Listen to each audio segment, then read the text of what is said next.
نستعينه ونستغفره ونؤمن به ونتوكل عليه ونعوذ بالله من شرور أنفسنا ومن سيئات أعمالنا من يهده الله فلا مضل له ومن يضلله فلا هادي له ونشهد أن لا إله إلا الله وحده لا شريك له ونشهد أن سيدنا ومولانا محمدا عبده ورسوله أرسله الله إلى الناس كافة بشيرا ونذيرا وداعيا إلى الله بإذنه وسراجا منيرا أما بعد فأعوذ بالله من الشيطان الرجيم بسم الله الرحمن الرحيم كلا نمد هؤلاء وهؤلاء من عطاء ربك وما كان عطاء ربك محظورا انظر كيف فضلنا بعضهم على بعض وللآخرة أكبر درجات وأكبر تفضيلا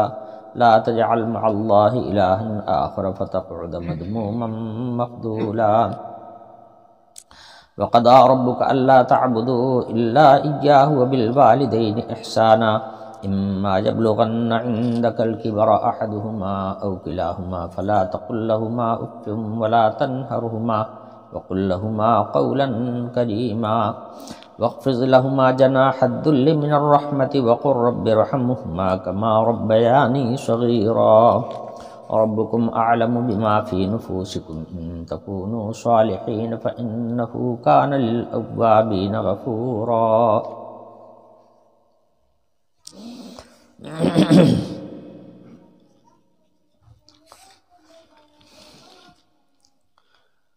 پچھلی آیت میں ارشاد فرمایا گیا تھا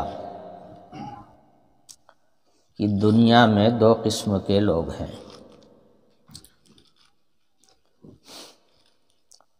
ایک وہ ہیں جو اللہ کی اطاعت اور فرما برداری کے لیے جیتے ہیں، اور کچھ لوگ وہ ہیں جو صرف دنیا کی لذتیں اور دنیا کے مال و اسباب کے لیے جیتے ہیں۔ اس لیے ان دونوں کے عمل میں بھی فرق ہوتا ہے۔ مومن جو عمل کرتا ہے وہ اللہ کی رضا کے لیے کرتا ہے، اس لیے کہ اس نے اپنی زندگی کو اللہ کی اطاعت کے لیے وقف کیا ہے۔ وہ یہ جانتا ہے کہ ہماری زندگی اللہ کی اطاعت اور اللہ کی بندگی کے لیے ہے، اس لیے جو کام بھی کرتا ہے وہ یہ اس مقصد کے ساتھ کرتا ہے کہ میرا یہ عمل اللہ کو پسند آئے اور اس سے ہمیں اللہ کی رضا حاصل ہو، اور اللہ اس پر ہمیں یقین ہے کہ اللہ ہمیں اس پر اجر عطا فرمائے گا۔ تو غرض کی اللہ کی اطاعت اور فرما برداری کو مقصد بنا کے ہر کام کرتا ہے، یہ تو ہوتی ہے مومن کی زندگی۔ اور غیر مومن جو کام بھی کرتا ہے وہ صرف اسی دنیا کے لیے کرتا ہے کہ ہمیں اس کا ترنت فائدہ مل جائے۔ تو مومن کا عمل رضائے الہی کے جذبے سے ہوتا ہے، اور غیر مومن کا عمل حصول دنیا کے مقصد سے ہوتا ہے۔ یہ بڑا ہی بنیادی فرق ہے مومن کی زندگی میں اور غیر مومن کی زندگی میں۔ حق تعالی شانہ نے قرآن پاک کے اندر اس بات کا اعلان فرما دیا کہ جو لوگ دنیا کے لیے ہر کام کرتے ہیں تو ان کے جو مقاصد ہیں ان مقاصد کو بھی ہم پورا کرتے ہیں، ان کو ہم دیتے ہیں۔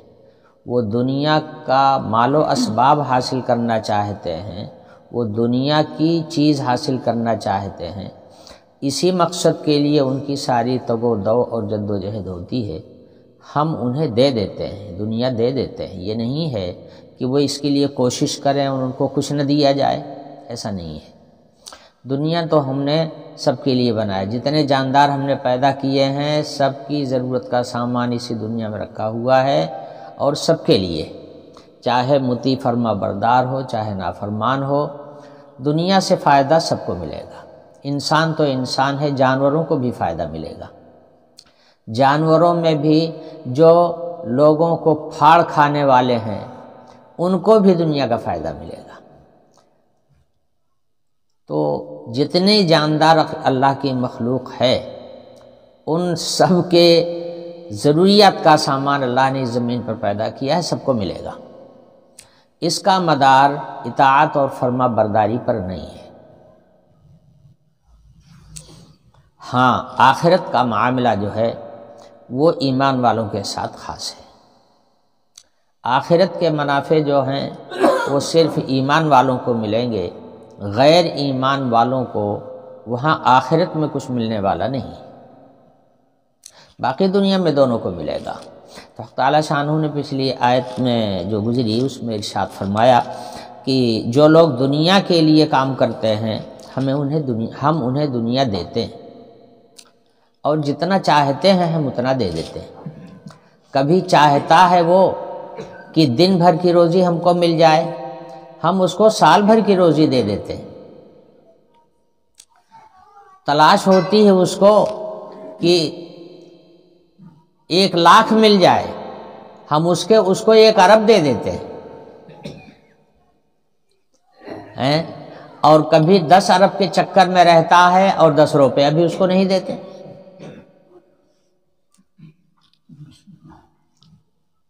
تو جو وہ چاہے وہ مل جائے ایسا نہیں ہے، اس کا کنٹرول بھی ہمارے ہاتھ میں ہے۔ ہم جتنا چاہتے ہیں اپنی مرضی سے دیتے ہیں، لیکن دیتے ہیں سب کو۔ اور جو آخرت کے لیے کرتا ہے ظاہر ہے کہ وہ اس کا ہر کام اللہ کی رضا کے لیے ہوتا ہے۔ جو کام بھی کرتا ہے رضائے الہی کے جذبے سے کرتا ہے، یقیناً واللہ تعالیٰ کی نگاہوں میں محبوب ہے۔ اس لیے ہمیشہ والی جو زندگی ہے اس کی بخیر رہے گی، اللہ کا انعام اس کو وہاں ملے گا، اس زندگی میں ملے گا جو زندگی کبھی ختم ہونے والی نہیں۔ دنیا کی زندگی تو 4 دن کی ہے، عیش میں بھی گزر جاتی ہے، تنگی میں بھی گزر جاتی ہے۔ جو لوگ تنگ حال ہیں ان کی بھی دنیا گزر جاتی ہے، اور جو خوشحال ہیں ان کی بھی دنیا گزر جاتی ہے، مگر آخرت جس کی بن جائے اور وہاں کی آسائشیں حاصل ہو جائیں، وہاں کی راحت مل جائے، تو ظاہر ہے کہ وہ راحت وہ زندگی جو ہوگی وہ ہمیشہ ہمیشہ والی ہوگی۔ تو وہاں جو راحت ملے گی وہ پائیدار ہوگی اور دائمی ہوگی، اور دنیا کی تو راحت اور مصیبت دونوں آنی جانی آتی جاتی رہتی۔ تو فرمایا کہ جو آخرت کے لیے عمل کرتے ہیں، آخرت کو مقصد بناتے ہیں، تو ہم اسے آخرت میں عطا فرمائیں گے۔ اور یہ نہیں ہے کہ دنیا میں محروم رہے گا، دنیا میں بھی اس کو دیں گے تاکہ وہ جیے، تاکہ وہ میری اطاعت کر سکے، تاکہ وہ میرے فرمان کو میرے بندوں تک پہنچا سکے۔ دنیا کے وسائل ہم اسے بھی عطا کرتے ہیں، اور جو اصلی فائدہ ہے اس کے اعمال کا وہ آخرت میں اسے دیا جائے گا، آخرت میں اس کو پورا پورا بدلہ دیا جائے گا۔ یہ 2 طبقے، اور دونوں طبقوں کا حال یا انجام اللہ کی عطا کے اعتبار سے پچھلی آیت میں بیان فرمایا گیا۔ اس آیت میں ارشاد فرمایا کُلًّا نُمِدُّ ہؤلاء وہؤلاء من عطاء ربک، جس کا خلاصہ وہی ہے جو میں نے ابھی بیان کیا کہ ہم اس کو بھی دیتے ہیں اس کو بھی دیتے ہیں، جو نافرمان لوگ ہیں ہم انہیں بھی دیتے ہیں، جو فرما بردار لوگ ہیں ہم انہیں بھی دیتے ہیں۔ ہماری امداد دونوں کے ساتھ ہوتی ہے، ہم دونوں کو بڑھاتے ہیں، ان کو بھی اور ان کو بھی۔ آپ کے رب کی عطا سے، آپ کے رب کی جو بخشش ہے وہ عام ہے، سب کے لیے،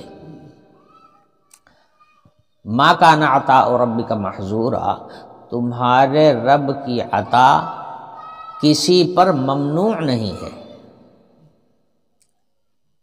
اللہ کی عطا سے فائدہ اٹھانے سے کسی کو روکا نہیں جا سکتا۔ اللہ دیکھیے، کچھ چیزیں اللہ نے مباح الاصل پیدا کیا ہے، اس میں اللہ کی ہر مخلوق کی حصہ داری ہے، اسی لیے اس کا بیچنا اور قبضہ کر کے اکٹھا کر کے اور اس کے بعد پھر اس کو بیچنے کی کوشش کرنا یا اس کے اوپر قبضیانے کی کوشش کرنا یہ جائز نہیں ہے۔ مثلا اللہ نے دریاؤں میں پانی بنایا ہے، اس میں سب کی حصہ داری ہے، اس پانی سے کسی کو روکا نہیں جا سکتا۔ سمندر میں دریاؤں میں اللہ نے مچھلیاں پیدا کی، وہ مچھلیاں جو بھی چاہے پکڑ لے، سب کو حق ہے، کسی کو روکا نہیں جا سکتا۔ ہوا چل رہی ہے، آکسیجن ہے جو انسان کی حیات کے لیے لازمی چیز ہے، اللہ نے عام کر رکھا ہے، آکسیجن سب کے پاس پہنچ رہی ہے، ہوا سب کو مل رہی ہے، اپنی ضرورت کے لیے ہر آدمی استعمال کرے، اس کو بیچا نہیں جا سکتا، اس کی قیمت نہیں لگائی جا سکتی، ہر آدمی سے برابر فائدہ اٹھاوے۔ آگ اللہ نے عام کر دیا ہے، ہر آدمی آگ سے فائدہ اٹھاوے۔ گھاس پھوس اللہ نے زمین پر پیدا کر دیے ہیں، وہ سب کے لیے، جس کو ضرورت ہو کھود لے، جس کو ضرورت ہو لے لے۔ تو یہ بہت ساری چیزیں ہیں جن کو اللہ تعالیٰ نے اسی لیے عام کر رکھا ہے، اور اسلامی شریعت نے تو ایسی چیزوں کو بیچنے سے اور اپنا قبضہ اس کے اوپر جمانے سے منع کیا ہے۔ بس اتنا لینے کی اجازت ہے جتنی کی تمہیں ضرورت ہے۔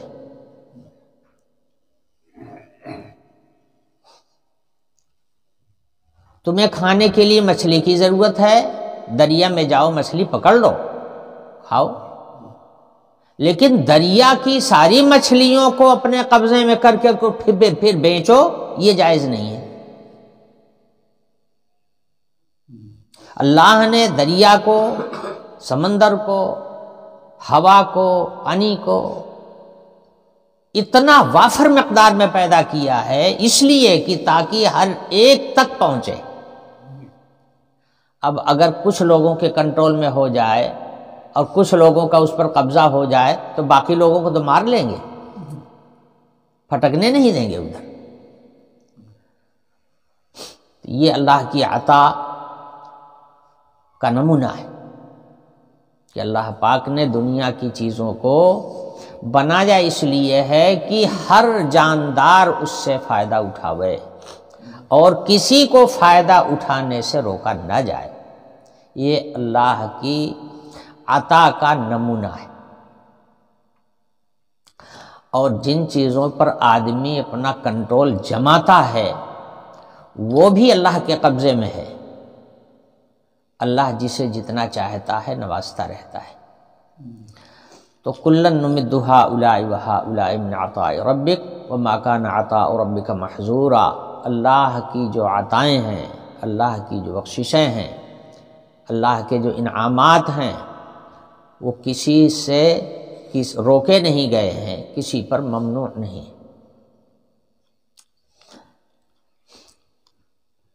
اللہ سب کو دیتا ہے، اس کی خواہش کے مطابق ہونا کچھ ضروری نہیں ہے۔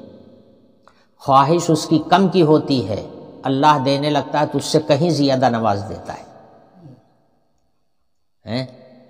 اور آدمی کی خواہش بہت زیادہ طلب کی ہوتی ہے، مگر اللہ اتنا نہیں دیتا جتنا وہ چاہتا ہے، بلکہ کم دیتا ہے۔ اس پر کنٹرول انہی کا ہے، مگر دیتے وہ سب کو ہیں۔ کسی سے اللہ کی عطائیں اور اللہ کی بخششیں جو ہیں وہ کسی پر ممنوع نہیں ہیں۔ اگلی آیت میں ارشاد فرمایا گیا انظر کیف فضلنا بعضهم علی بعض، انہی اللہ کی نعمتوں پر آدمی یہ فیصلہ کرتا ہے کہ وہ بڑا ہے وہ چھوٹا ہے، وہ امیر ہے وہ غریب ہے، وہ اونچا ہے وہ نیچا ہے۔ آدمی انہی چیزوں کو دیکھ کر کے یہ فیصلہ لے لیتا ہے۔ جس کے پاس بڑی دولت مل گئی کہا او ہو کیا پوچھنا، تو بہت اونچا آدمی ہے، اور جس کے پاس دولت کی کمی ہے کیا ہے بیچارے کے پاس کیا ہے، غریب آدمی ہے، ٹیچر ہے۔ مگر یہ اونچ اور نیچ اللہ نے ہی قائم کیا ہے، کسی چیز کو اونچا بنایا کسی چیز کو نیچی بنایا، کسی کو زیادہ دیا کسی کو کم دیا۔ عمریں دیکھ لیجئے، بعض لوگوں کی عمریں کتنی لمبی لمبی ہوتی ہیں اور بعض لوگوں کی عمریں کتنی مختصر ہوتی ہیں۔ کوئی مرنا چاہتا ہے کیا؟ آدمی اپنی تمام تر کوشش اس پر صرف کرتا ہے کہ میری زندگی برقرار رہے، لیکن جب اللہ چاہتا ہے تو جتنا دن چاہتا ہے اتنے دن رکھتا ہے، اور اس کے بعد اس کو ہٹا دیتا ہے یہاں سے۔ چاہے جتنا بڑا دولت مند ہو، چاہے جتنا بڑا سرمایہ دار ہو، چاہے جتنا بڑا طاقتور ہو، چاہے کتنے ہی بڑے اقتدار کا مالک ہو، لیکن جب اللہ ہٹانا چاہتے ہیں تو ایک سیکنڈ بھی نہیں لگتا، سیکنڈوں کی دیر نہیں ہوتی۔ اسی طرح سے بعض لوگوں کو اللہ دنیا کی دولتوں سے مالا مال کر دیتا ہے، لیکن جب چاہتا ہے تو ان کو منٹوں میں فقیر بھی بنا دیتا ہے، منٹوں میں فقیر بھی بنا دیتا ہے۔ ایسے لوگ دیکھے گئے کہ کسی وقت وہ بڑی دولت کے مالک تھے اور ایسا وقت ان کے اوپر آ گیا کہ وہ دوسروں کا ہاتھ تکنے لگے کہ کوئی ہمیں کھلا دیتا، کوئی ہمیں ایک پیالی چائے پلا دیتا۔ ایسے لوگ بھی دیکھے گئے۔ یہ اونچ نیچ جو دنیاوی ساز و سامان اور دنیا کی دولت کے لحاظ سے بھی ہے، قوت اور طاقت کے لحاظ سے بھی ہے، صلاحیتوں کے لحاظ سے بھی ہے، علم و فضل کے لحاظ سے بھی ہے، تقوی طہارت کے لحاظ سے بھی ہے۔ اللہ نے یکساں نہیں بنایا ہے سب کو، کچھ نہ کچھ فرق کیا ہے، اونچ نیچ قائم کیا ہے۔ حق تو دنیا کے اندر ہم جس طرح سے دیکھ رہے ہیں کہ یہ کنٹرول پروردگار عالم کے ہاتھ میں ہے، دینا لینا، کم کرنا زیادہ کرنا، چھین لینا نواز دینا، یہ سب اللہ پاک کے ہاتھ میں ہے۔ اور یہ فرق مراتب جو ہم دنیا میں دیکھ رہے ہیں اپنی آنکھوں سے، ارشاد فرمایا جا رہا ہے کہ یہ فرق مراتب جیسے یہاں قائم ہے کل آخرت کے میدان میں بھی قائم رہے گا۔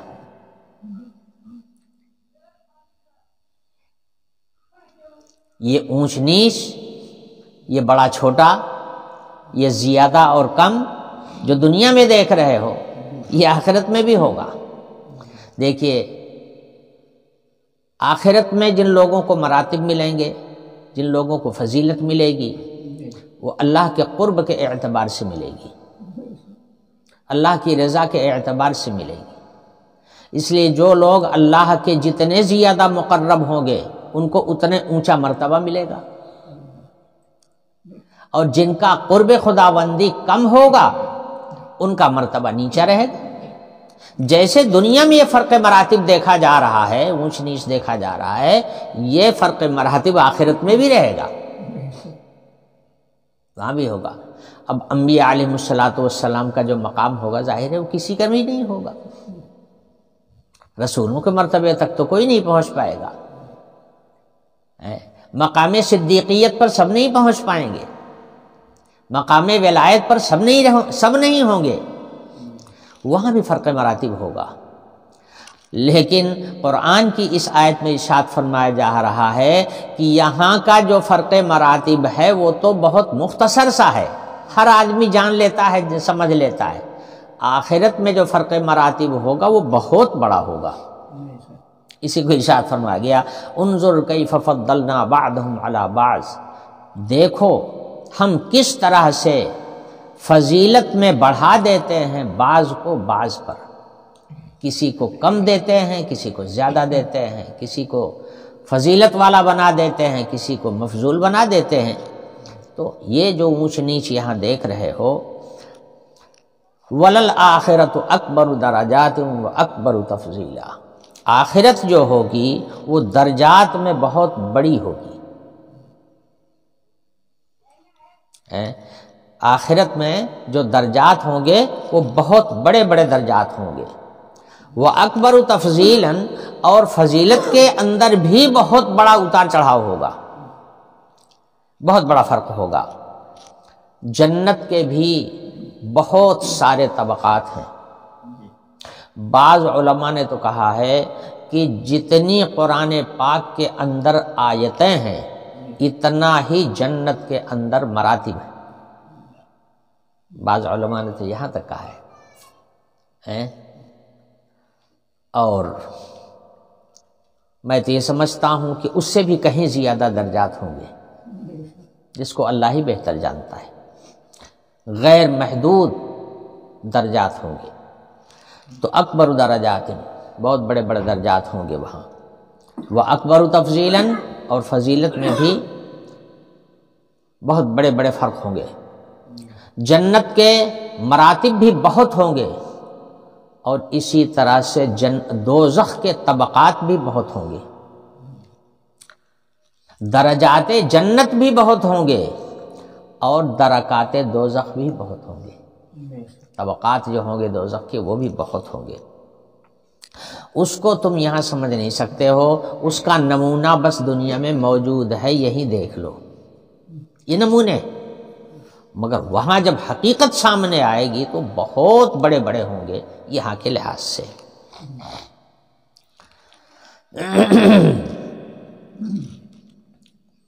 اب دیکھیے، اسی سے آپ اندازہ کیجئے، حدیث شریف میں فرمایا گیا کہ جنتی جب جنت میں جائیں گے تو ان کے قد اتنے بڑے بڑے ہوں گے جتنا بڑا قد حضرت آدم علیہ السلام کا بنایا گیا تھا۔ حضرت آدم علیہ السلام کی پیدائش جنت میں ہوئی، ان کا قد کتنا تھا؟ 60 ہاتھ اونچا قد تھا، اور ہاتھ بھی یہ نہیں، یہ ہاتھ، اس پورے ہاتھ کے لحاظ سے 60 ہاتھ کا قد تھا حضرت آدم علیہ السلام کا۔ یہ جنت میں بنایا گیا تھا۔ اب دیکھیے آپ دنیا میں ہمارا آپ کا قد کتنا بڑا بڑا ہے، 60 ہاتھ کتنا ہوتا ہے؟ جنتی جب جنت میں جائیں گے تو ہر جنتی کا قد اتنا بڑا ہوگا، ہر جنتی کا قد اتنا بڑا ہوگا، تو وہاں ہر چیز بہت بڑھی ہوئی ہوگی، بہت بڑی بڑی ہوگی۔ تو یہ ہے نمونہ دنیا میں ہے اونچ نیچ کا، بڑے چھوٹے کا، اس کو دیکھ لو، اور وہاں کا جو نمونہ ہوگا اور وہاں جو حقیقت سامنے آئے گی تو بہت بڑا فرق ہوگا دنیا کے اور آخرت کے لحاظ سے۔ تو انظر کیف فضلنا بعضهم علی بعض وللآخرۃ اکبر درجات واکبر تفضیلا۔ اگلی آیت میں ارشاد فرمایا گیا تو گویا حق تعالی شانہ کا تعارف کرایا گیا، جنت اور دوزخ کی ایک جھلکی پیش کی گئی۔ آگے فرمایا جا رہا ہے کہ اہل ایمان جنہیں اللہ تعالیٰ نے نور ایمان سے نواز دیا ہے، ان کو دنیا میں وہ کام نہیں کرنا چاہیے جس سے ان کی آخرت برباد ہو جائے۔ اس لیے یہ تاکید فرمائی جا رہی ہے لا تجعل مع اللہ الہا آخر۔ سب سے بڑی بات یہ ہے کہ دنیا اور آخرت سب کے مالک اور سب کے خالق رب العالمین اللہ رب العالمین کی ذات ہے۔ وہی یہاں بھی ہیں وہی وہاں بھی ہوں گے، وہی دنیا میں بھی ہیں وہی آخرت میں بھی ہوں گے۔ تو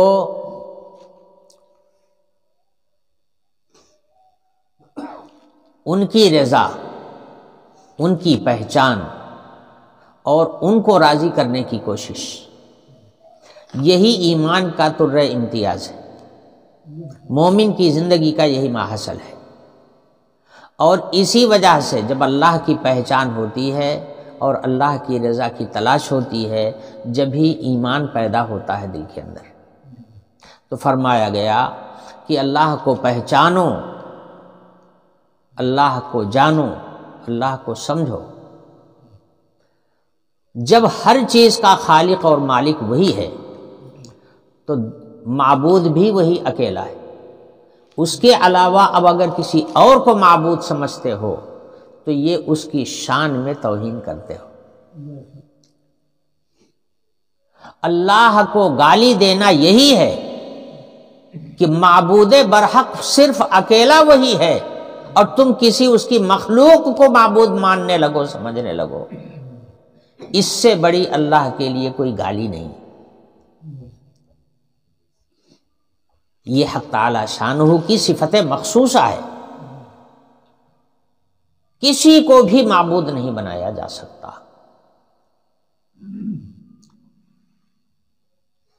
تو اللہ کی پہچان کی نشانی اور علامت یہ ہے کہ معبود صرف اسی ایک کو سمجھے اور اپنے آپ کو اسی کا بندہ اور اسی کا غلام سمجھے۔ یہ ہے حق، اور جو اس حق تک نہیں پہنچ پائے گا، جس کی آنکھیں پٹ ہو جائیں گی، قرآن کو وہ مصنوعی کتاب کہنے لگے گا، رسولوں کو فرضی رسول کہنے لگے گا، تو اس نعمت سے وہ ہمیشہ محروم رہے گا اور وہ دوزخ کا ایندھن بنے گا، وہ دوزخ کا کندہ بنے گا، دنیا میں بھی ذلیل اور رسوا ہوگا اور کل آخرت میں جہنم اس کا ٹھکانہ ہوگا۔ اس لیے فرمایا گیا لا تجعل مع اللہ الہا آخر۔ بنیادی چیز یہ ہے کہ اللہ ہی معبود ہے، اس کے ساتھ کسی اور کو معبود مت سمجھنا، کسی اور کی معبودیت کے قائل نہ ہو جانا۔ قرآن پاک میں براہ راست خطاب اللہ تعالیٰ اپنے رسول کو فرماتے ہیں، مگر رسول کے توسط سے یہ خطاب ہوتا ہے پوری امت کے لیے۔ براہ راست خطاب تو رسول کو اور نبی کو ہوتا ہے، مگر مخاطب پوری امت ہوتی ہے، وہ حکم پوری امت کے لیے ہوتا ہے۔ تو یہ تاکید فرمائی گئی لا تجعل مع اللہ الہا آخر، اللہ کے ساتھ کسی اور کو معبود نہ بنا لینا، اس لیے کہ یہ سب سے بڑا گناہ ہے، سب سے بڑی غلطی ہے، سب سے بڑی جہالت یہی ہے کہ آدمی اس واحد معبود کے ساتھ میں کوئی اور معبود جوڑنے لگے۔ اس سے بڑی خطا اور اس سے بڑی بھول اور کوئی نہیں۔ اس لیے فرمایا لا تجعل مع اللہ الہا فتقعد مذموما مخذولا، اگر تم نے ایسا کیا کہ اللہ کے معبودیت کے ساتھ کسی اور کو معبود بنا ڈالا، کسی اور کو معبود سمجھنے لگے، تو یہ ایسی حرکت ہے کہ تم عاجز ہو کر کے بیٹھ رہو گے، عاجز ہو کر کے رہ جاؤ گے، ذلیل ہو جاؤ گے اور بے یار و مددگار ہو جاؤ گے۔ وہ وقت آئے گا کہ تمہارا کوئی ساتھی نہیں ہوگا، تمہارا کوئی تعاون کرنے والا نہیں ہوگا، اور جب جہنم کی طرف گھسیٹ کے لے جائے جاؤ گے اس وقت تمہاری چیخ پکار سننے والا کوئی نہیں ہوگا، بے یار و مددگار ہو کر کے عاجز ہو کر کے رہ جاؤ گے۔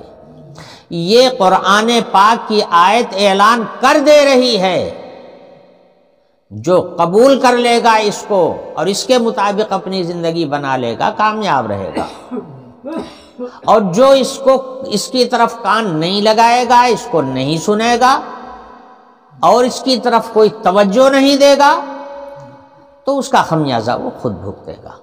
اللہ کا کلام آ گیا ہے، دنیا کے سامنے پیش ہو چکا ہے اور پوری دنیا میں اس کا ڈھنڈورا پٹ چکا ہے۔ اب جو اس کو نہیں تسلیم کرے گا وہ جہنم کا کندہ بنے گا۔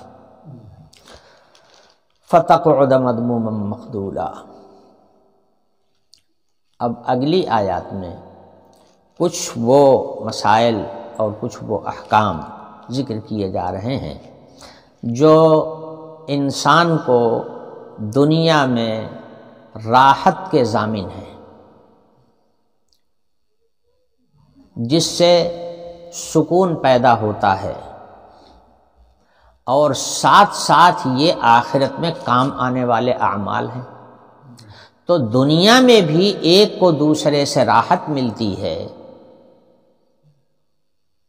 خوشی حاصل ہوتی ہے، معاشرے میں درستگی پیدا ہوتی ہے، ساتھ ہی ساتھ یہ اللہ کے منظور نظر اعمال ہیں، یعنی ایسے اعمال ہیں جس سے اللہ خوش ہوتا ہے، اور اس کا پھل اور اس کا رزلٹ کل آخرت میں ملنے والا ہے۔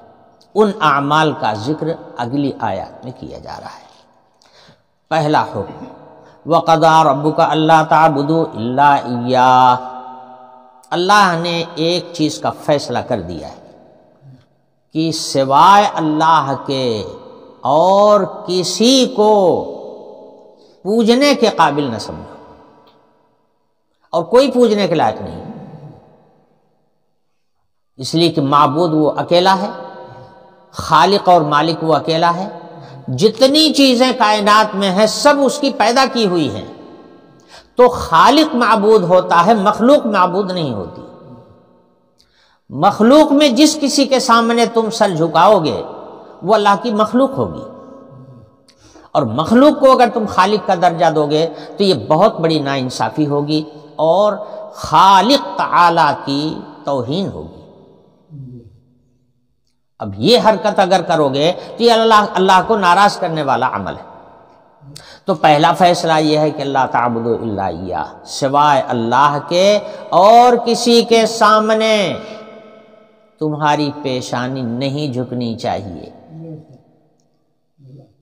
انسان کو اللہ نے اشرف المخلوقات بنایا ہے، یہ پیشانی اس کی جھکے تو صرف اپنے خالق کے سامنے جھکے، کسی مخلوق کے سامنے یہ پیشانی جھکنے کے لیے اللہ نے نہیں بنایا ہے۔ اللہ تعبدوا الا ایاہ۔ دوسری تعلیم فرمائے گی وبالوالدین احسانا، سب سے بڑا حق تو اللہ پاک کا ہے کہ انہی نے پیدا کیا، مگر دنیا میں آنے کا ذریعہ اللہ نے ماں باپ کو بنایا۔ پیدا اللہ کرتا ہے، پیدائش اللہ کرتا ہے، مگر ماں باپ کو ذریعہ بنایا ہے، ان کے ذریعے سے یہ دنیا میں آتا ہے۔ تو ذرائع اور اسباب جو ہوتے ہیں وہ بھی قابل قدر ہوتے ہیں۔ ہم کو آپ کو کہیں جانا ہو تو سواری ہماری ذریعہ ہوتی ہے نا، اس سواری کے ذریعے سے ہم کہیں اپنی منزل پر پہنچتے ہیں۔ تو آدمی اپنی سواری کو ٹھیک رکھتا ہے کہ نہیں؟ سواری کا فکر رکھتا ہے، سواری میں گڑبڑی نہ ہونے پاوے، سواری میں خرابی نہ ہونے پاوے، اس میں تیل ڈالتا ہے، کوئی کمزوری آ جائے تو اس کو بنواتا ہے، اس کی جھاڑ پونچھ کرتا ہے، اس کی دھلائی کرتا ہے، اس کی مرمت کرواتا ہے، اور کیا بولتے ہیں اس کو، وہ جو صفائی کرائی جاتی ہے، سروسنگ کراتا ہے، اس کی سروسنگ کراتا رہتا ہے، اور خراش سے بچاتا ہے، خراب ہونے سے بچاتا ہے، گندی ہونے سے بچاتا ہے، صاف شفاف رکھتا ہے۔ یہ سب اس کی قدردانی ہی ہے نا. کاہے کے لیے؟ ہم کو اگر کہیں جانا ہوگا تو منزل تک پہنچانے کے لیے یہ ہمارا ذریعہ ہے. اس لیے آدمی اس کی اتنی ہی قدر کرتا ہے جتنی اپنی کرتا ہے. تو ذرائع جو ہوتے ہیں وہ قابل قدر ہوتے ہیں، سمجھے؟ اسی لیے دیکھیے وضو جو ہے یہ بجائے خود کوئی عبادت نہیں ہے. عبادت نام ہے نماز کا. وضو جو ہے یہ نماز کے حلال ہونے کے لیے ذریعہ ہے، اس لیے وضو کرنے پر بھی اجر ملتا ہے. وضو کو بھی عبادت قرار دے دیا گیا. اللہ تعالیٰ نے وضو پر بھی ثواب دینے کا وعدہ فرما لیا، حالانکہ وہ عبادت بذات خود کوئی عبادت نہیں ہے. وہ تو اس لیے ہے کہ اس کے ذریعے سے ہمارے لیے نماز پڑھنا جائز ہو جائے گا. یہ ذریعے تو ہے، ذریعے کو بھی عبادت قرار دے دیا گیا. تو ذرائع اور جو اسباب ہوتے ہیں وہ بہت قابل قدر ہوتے ہیں. یہ ماں باپ ذریعہ ہیں ہمارے دنیا میں آنے کا. اس لیے اصل خالق تو اللہ پاک، مگر ہمارے دنیا میں آنے کا ذریعہ بنے ہیں ماں باپ. اس لیے ان کا مرتبہ بھی اللہ نے بڑھایا. فرمایا وبالوالدین احسانا، ماں اور باپ کے ساتھ اچھا سلوک کرو، ان کے ساتھ احسان کرو، نیکی کرو، اچھا سلوک ان کے ساتھ کرو. بد سلوکی ان کے سامنے نہیں ہونی چاہیے. وبالوالدین احسانا اما یبلغن عندک الکبر او احدہما اما یبلغن عندک الکبر احدہما او کلاہما فلا تقل لہما اف ولا تنہرہما. یہ آیت ماں باپ کے حقوق کو نہایت بلیغ انداز میں بیان کر رہی ہے. قرآن کی اس آیت میں ماں باپ کا حق اولاد کے اوپر کیا ہے اس کو بیان کر دیا جا رہا ہے. فرمایا گیا اگر وہ دونوں تمہارے سامنے بڑھائی میں آ جائیں، بڑھائی کی عمر کو پہنچ جائیں، دونوں یا دونوں میں دونوں نہ ہو ایک ہو تو بھی، باپ بھی قابل قدر اور ماں بھی قابل قدر. ماں بھی حسن سلوک کی مستحق اور باپ بھی حسن سلوک کا مستحق. فرمایا ادنا درجہ، سب سے ادنا درجہ بیان فرمایا لا تقل لہما اف، کوئی ایسا کلمہ ان کے سامنے نہ بولو جس سے ان کو معمولی درجے کی بھی تکلیف ہوتی ہو. لا تقل لہما اف. بعض علماء نے کہا اف جو ہے یہ کوئی جملہ نہیں ہے، بلکہ اپنی طبیعت کی ناراضگی کو ظاہر کرنے کے لیے جو لفظ بھی آدمی استعمال کرتا ہے یا جو آواز بھی زبان سے نکالتا ہے وہ مراد ہے. وہ آواز جو آدمی دل تنگ ہو کر کے نکالتا ہے وہ آواز مراد ہے لا تقل لہما اف سے. جس کو زیادہ سے زیادہ آپ اپنے ہاں یہ کہہ سکتے ہیں یہ کیا مطلب؟ یعنی کسی چیز کو جب آدمی ناگوار سمجھتا ہے تب یہ آواز اس کی اندر سے نکلتی ہے. اتنی بھی ناگواری سے منع کیا گیا کہ ماں باپ کے سامنے اتنی آواز بھی ناگواری کی مت نکالو، اس لیے کہ اگر اس ناگواری کی آواز کو سنیں گے تو ان کا دل اتنے سے ہی چھلنی ہو جائے گا. یہ ادنا درجہ ہے اور باقی درجات اس سے بڑے. تو مومن کو چاہیے جو اللہ کے کلام پر یقین رکھنے والے ہیں، جو اللہ کے کلام کو کلام اللہ سمجھنے والے لوگ ہیں، ان کو اس نصیحت پر عمل کرنا چاہیے. یہ اللہ کا حکم ہے جو آیت میں دیا گیا کہ ماں باپ کو کسی حال میں بھی ناراض مت کرو. کوئی ناگوار جملہ ان کے سامنے ایسا مت استعمال کرو جس سے ان کی طبیعت کو تکدر ہو اور ان کی طبیعت میں تمہاری طرف سے بیزاری پیدا ہو۔ لا تقل لہما اف ولا تنہرہما، اور نہ کبھی ان کو جھڑکو۔ جھڑکنا جو ہے یہ بھی اس سے اوپر درجے کا، اف کے سے اوپر درجے کا ہے جھڑک دینا۔ جھڑکنے میں بھی کیا ہوتا ہے؟ آواز ہی ہوتی ہے، ناگوار آواز ہوتی ہے، اسی کو سنا کر کے آدمی جھڑکتا ہے۔ تو جب جھڑکنے تک کی اجازت نہیں ہے، اف کہنے تک کی اجازت نہیں ہے، تو بھلا زبان چلانے کی اجازت کہاں سے آ جائے گی؟ اور پھر زبان سے آگے ہاتھ اٹھانے کی اجازت کہاں سے ہو جائے گی؟ گھر سے نکال دینے کی اجازت کہاں سے ہو جائے گی؟ ان کو گالم گلوچ بکنے کی اجازت کہاں سے ہو جائے گی؟ کہاں سے ہو جائے گی جب اتنی معمولی درجے کی چیز سے بھی منع کیا جا رہا ہے؟ اچھا، اس کے دو فائدے۔ ایک فائدہ تو یہ ہے کہ ماں باپ کا دل خوش رہے گا، وہ تمہارے لیے دعا کرتے رہیں گے، گھر کا ماحول اچھا بنا رہے گا۔ اور مومن اس عمل کو کرتا ہے اس لیے نہیں کرتا کہ ہم کو ہمارے گھر میں عیش قائم رہے گا اور ہمارے گھر میں خوشگواری کا ماحول ہے، اس لیے نہیں کرتا۔ مومن یہ عمل کرتا ہے اللہ کو راضی کرنے کے لیے، کہ اللہ کا حکم ہے،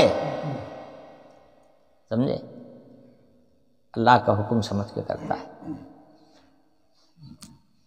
دنیا میں کون ہے جو روزی تلاش نہیں کرتا؟ ہر جاندار اپنی روزی تلاش کرتی ہے، اور اللہ کا حکم بھی ہے روزی تلاش کرنے کا، مگر مومن کی تلاش میں اور غیر مومن کی تلاش میں فرق ہے۔ مومن تلاش کرتا ہے روزی اللہ کا حکم سمجھ کر، اور یہ جانتا ہے کہ ملے گی تب جب وہ دیں گے تب۔ تلاش کرنے کا حکم ہے، ہم تلاش کر رہے ہیں، اتنی دیر تلاش کرے گا جتنی دیر تلاش کرنے کا حکم ہے، اور جب حکم ہوگا کہ میرے گھر میں آ جاؤ، منادی وہاں سے آواز لگائے گا اللہ اکبر، اسی کام ساری روزی کی تلاش کو چھوڑ کر کے بھاگ جائے گا وہ اللہ کے گھر، اللہ کے سامنے سر جھکائے گا، بلاوا ادھر آ گیا۔ مومن اللہ کے حکم کا پابند، ادھر سے فرصت ہوگی پھر اپنا روزی تلاش کرے گا، یہ ہوگی مومن کی زندگی۔ اور جو غیر مومن ہے وہ بھی روزی تلاش کرتا ہے، مگر وہ اسی کو مقصد بنا لیتا ہے، اپنی پوری زندگی کا مقصد اسی کو سمجھتا ہے۔ اس کے کان میں لاکھ آواز اللہ اکبر کی آ رہی ہو، اس کے پیشانی پر جو نہیں رینگتی۔ ایک بات۔ دوسری بات، یہ حکم الہی سمجھ کر روزی نہیں تلاش کرتا، وہ یہ جانتا ہے کہ ہم تلاش کریں گے تو ملے گی، نہیں تلاش کریں گے تو ہم کو ملے گی ہی نہیں، گویا اپنے آپ کو مختار سمجھتا ہے۔ تو مومن کی تلاش میں اور غیر مومن کی تلاش میں زمین آسمان کا فرق ہو گیا۔ ایسے ہی غریبوں کی خدمت کرتا ہے، ایک دنیا دار بھی غریب کی خدمت کرتا ہے، کافر بھی غریب کی خدمت کرتا ہے، مسکین کی محتاج کی خدمت بہت سے لوگ کرتے ہیں، جو مومن ہے وہ بھی کرتے ہیں، جو غیر مومن وہ بھی کرتے ہیں، مگر مومن کی خدمت میں اور غیر مومن کی خدمت میں فرق ہے۔ مومن کسی محتاج کی، مسکین کی، معذور کی خدمت کرے گا تو یہ سمجھ کے کرے گا کہ یہ اللہ کا حکم پورا کر رہا ہوں، اللہ کا حکم ہے اس کا، اس لیے میں کر رہا ہوں،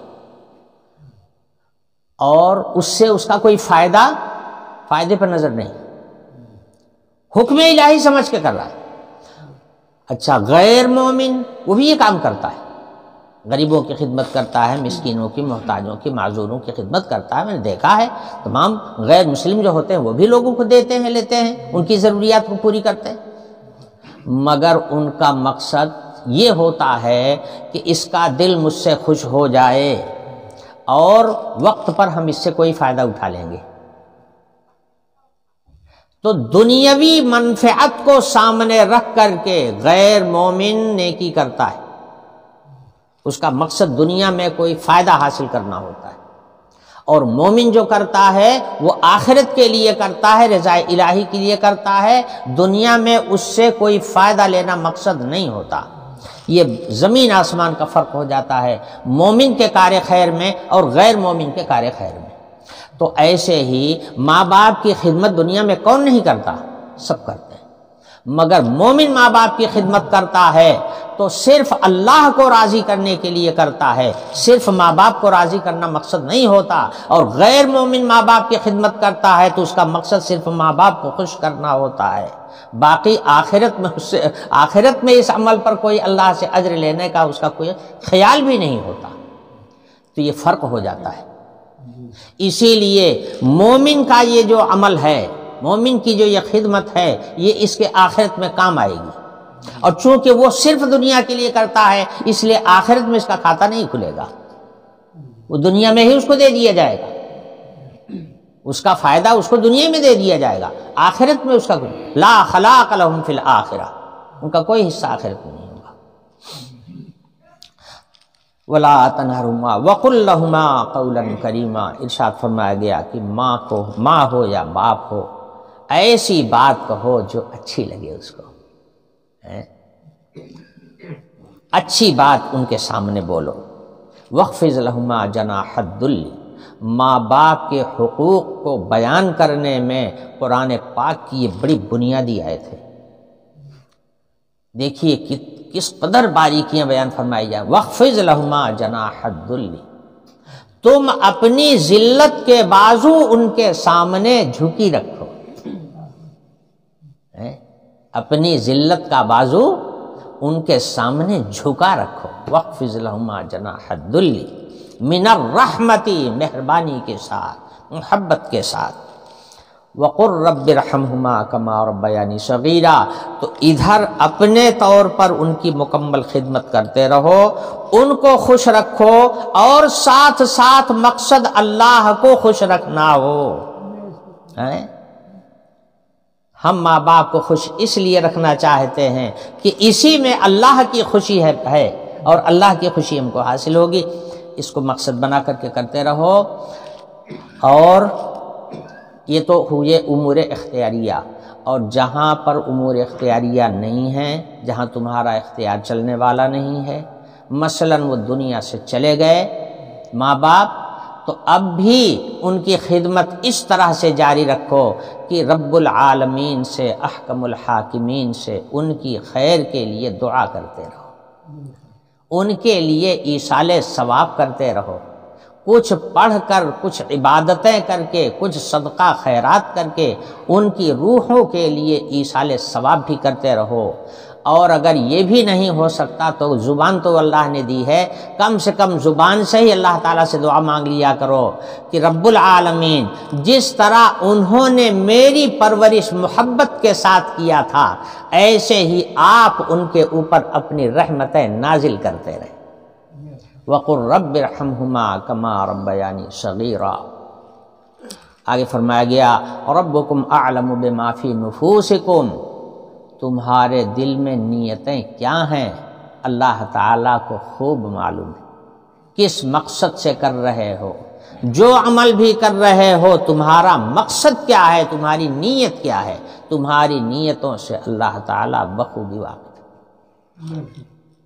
ربکم اعلم بما فی نفوسکم ان تکونوا صالحین فانہ کان للأوابین غفورا، اگر تم نیکی کے مقصد سے اس کام کر رہے ہو، اگر تم نیک ہو اور بالفرض کہیں کوتاہی ہو گئی اس حکم الہی کو پورا کرنے میں جو ماں باپ کے سلسلے میں ہے، اگر اس میں کہیں کوتاہی ہو گئی تو بندے مومن جو ہے وہ فوراً اللہ کی طرف رجوع کرے گا، توبہ کرے گا۔ مومن سے اگر کہیں کوتاہی ہو گئی تو فوراً اللہ کی طرف رجوع کرے گا اور اللہ سے توبہ کرے گا۔ اللہ تعالیٰ فرماتے ہیں کہ اگر کہیں کچھ کوتاہی ہو جائے تو اللہ سے توبہ کر لیا کرو اور اس کی تلافی کر لیا کرو، اور اللہ تعالیٰ توبہ کے بڑے قبول کرنے والے ہیں۔ جو توبہ کرتا ہے اللہ کی بارگاہ میں تو حق تعالی شانہ اس کی مغفرت فرما دیتے ہیں، اس کے گناہ کو بخش دیتے ہیں۔ گویا یہ تعلیم دی گئی کہ ماں باپ کے حقوق کو پورا کرنے میں اگر خدا نخواستہ کہیں کوئی کوتاہی ہو جائے تو پھر اللہ تعالیٰ سے توبہ کر لیا کرو، اور ان کو خوش کرنے کی جو صورتیں بیان فرمائی گئی ہیں ان صورتوں میں کوئی صورت اختیار کرو کہ ان کو اس کا فائدہ مل جائے۔ یعنی جیسے خدمت کرنے سے راحت ملتی ہے، میں نے بتایا ایسے ہی ایصال ثواب کرنے سے بھی تو روح کو راحت ملتی ہے۔ ایسا عمل کرو اور اللہ تعالیٰ سے معافی مانگ لو، اللہ تعالیٰ تمہاری اس خطا کو بخش دیں گے۔ وَقُلْ رَبِّ ارْحَمْهُمَا كَمَا إِن تَكُونُوا صَالِحِينَ فَإِنَّهُ كَانَ لِلْأَوَّابِينَ غَفُورًا۔ حدیث شریف میں بہت ساری روایات ماں باپ کے حقوق سے متعلق ہیں۔ ایک حدیث میں ارشاد فرمایا گیا، حضور سے سوال کیا گیا کہ ماں باپ کے سلسلے میں آپ کیا فرماتے ہیں، یا ماں باپ کا حق اولاد پر کیا ہے؟ تو حضور نے اس کے جواب میں ارشاد فرمایا، ہما جنتک و نارک، ماں باپ جو ہیں وہ تمہاری جنت ہیں یا پھر تمہاری دوزخ ہیں۔ کیا مطلب؟ یعنی چاہو تو ماں باپ کی خدمت کر کے جنت کما لو، اور چاہو تو ماں باپ کو ناراض کر کے اور ان کو اذیت پہنچا کر کے دوزخ اپنا مقدر بنا لو، یہ تمہارے ہاتھ کی چیز ہے۔ سمجھے؟ ایک حدیث میں ارشاد فرمایا گیا کہ جنت میں 3 قسم کے لوگ نہیں جائیں گے۔ ایک تو وہ آدمی جو نیکی کرنے کے بعد میں اپنا احسان جتاوے کہ فلاں موقع پر میں نے تیری خدمت کیا تھا، اس کو کہتے ہیں منان۔ دوسرے عاق کہتے ہیں ماں باپ کے نافرمان کو۔ تو احسان جتانے والا، ماں باپ کی کھلی نافرمانی کرنے والا، یہ جنت سے محروم رہے گا۔ اسی طرح سے مدمن الخمر، جو شراب کا عادی ہے اور بغیر توبہ کیے ہوئے دنیا سے چلا جائے، وہ بھی جنت میں نہیں جائے گا۔ ایک حدیث یہ بھی ہے۔ ایک حدیث میں ارشاد فرمایا گیا، کل الذنوب یغفر اللہ منہا ما یشاء الا عقوق الوالدین فانہ یعجل لصاحبہ فی الحیاۃ قبل الممات۔ نبی پاک صلی اللہ علیہ وسلم نے ارشاد فرمایا، ہر گناہ بخشا جا سکتا ہے، اللہ تعالی ہر گناہ کو بخش دیں گے، مگر چند گناہ ایسے ہیں جو بخشے نہیں جائیں گے۔ ان میں سے ایک ہے والدین کی نافرمانی۔ والدین کی نافرمانی یعنی ماں باپ کو ستانا، ان کو اذیت پہنچانا، یہ ایسا عمل ہے کہ ہر عمل کا بدلہ تو آخرت میں ملے گا، مگر یہ ایسی بد کرداری ہے کہ اس کا بدلہ دنیا ہی سے شروع ہو جاتا ہے۔ جو ماں باپ کو تکلیف پہنچائے گا اس کی اولاد اپنے ماں باپ کو تکلیف پہنچائیں گے۔ یعنی اگر تم نے اپنے ماں باپ کو تکلیف دیا ہے تو اپنی اولاد سے پھر اس کی امید مت رکھنا کہ وہ تم کو تکلیف نہیں پہنچائیں گے، تمہاری اولاد تم کو تکلیف پہنچائے گی۔ ہمارے استاد نے ایک واقعہ بتایا تھا کہ ایک آدمی تھا جو اپنے باپ کو مارتا تھا، وہ مر گیا تو اس کے بچے بڑے ہوئے۔ جب اس کے بچے بڑے ہو گئے اور صاحب اہل و عیال ہو گئے تو انہوں نے بھی اپنے باپ کی پٹائی شروع کر دیا۔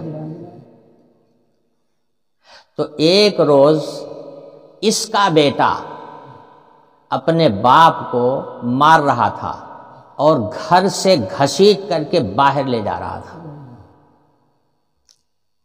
اس کا باپ پیٹ رہا تھا اور بیٹا پیٹ رہا تھا۔